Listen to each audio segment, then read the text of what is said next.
Actor विजय ने कहा है कि शेर अगर एक बार दहाड़े तो उसकी आवाज 8 किलोमीटर तक पहुंचती है। जंगल में कितने ही शिकार हों लेकिन शेर तो एक ही होगा, वह जंगल का राजा होता है।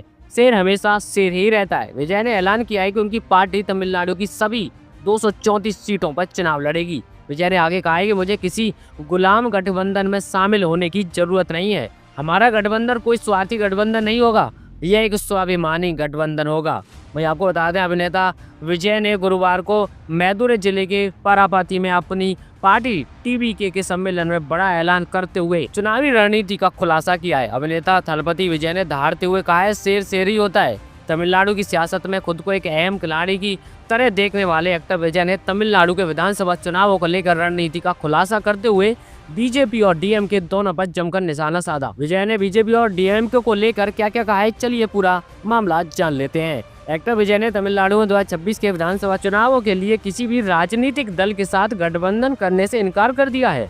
मैदुरै में तमिल कमेंट्री कजगम की दूसरी राज्य स्तरीय बैठक में उन्होंने बीजेपी और डीएमके के साथ गठबंधन नहीं करने का ऐलान कर दिया। विजय ने कहा है कि उनकी पार्टी किसी भी गुलाम गठबंधन का हिस्सा नहीं बनेगी और वह स्वसम्मान के साथ गठबंधन करेंगे। मैं आपको बता दें, एक्टर विजय ने बीजेपी को फांसीवादी और डीएमके को जहरीला बताया। उन्होंने कहा है कि बीजेपी उनकी एकमात्र वैचारिक दुश्मन है जबकि डीएमके सियासी दुश्मन है। उन्होंने प्रधानमंत्री नरेंद्र मोदी पर तमिलनाडु की जरूरतों की उपेक्षा करने का आरोप लगाया, जैसे कि नीट को रद्द करना और श्रीलंका द्वारा पकड़े गए मछुआरों को छुड़ाना। उन्होंने यह भी आरोप लगाया है कि बीजेपी अल्पसंख्यकों के साथ भेदभाव करती है।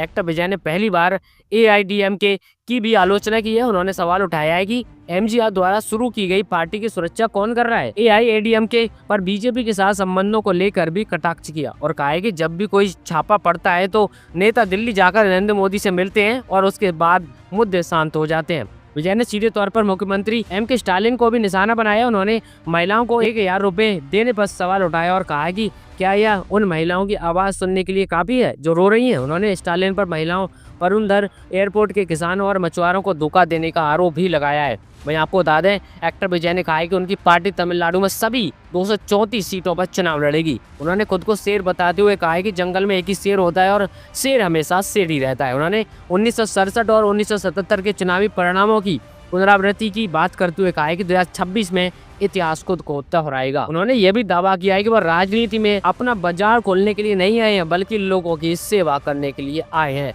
बाकी आपको बता दें, एक्टर विजय के इन बयान और उनको मिल रही जन समर्थन से बाकी सभी पार्टियां काफी ज्यादा घबराई हुई हैं। अब देखने वाली बात ये होगी कि जो विजय को जन समर्थन मिल रहा है, क्या वो उस जन समर्थन को वोट में तब्दील कर पाएंगे या नहीं। खैर, ये तो आने वाला वक्त और चुनाव के परिणाम ही बताएंगे। फिलहाल आप सब लोगों का एक्टर विजय को मिल रहे इस प्रकार के जन सैलाब के समर्थन के बारे में आपका क्या सोचना है, अपनी राय हमें कमेंट करके जरूर बताएं। और आगे भी देश दुनिया की और भी तमाम खबरें पाते रहने के लिए हमारे साथ जुड़ जाइए। वीडियो को लाइक करके चैनल को सब्सक्राइब भी कर लीजिए ताकि और भी आपको सारी खबरें मिलती रहें। चलिए, जल्दी मुलाकात होगी अगली किसी और खबर के साथ। तब तक के लिए अपना ख्याल रखिए। नमस्कार, जय हिंद।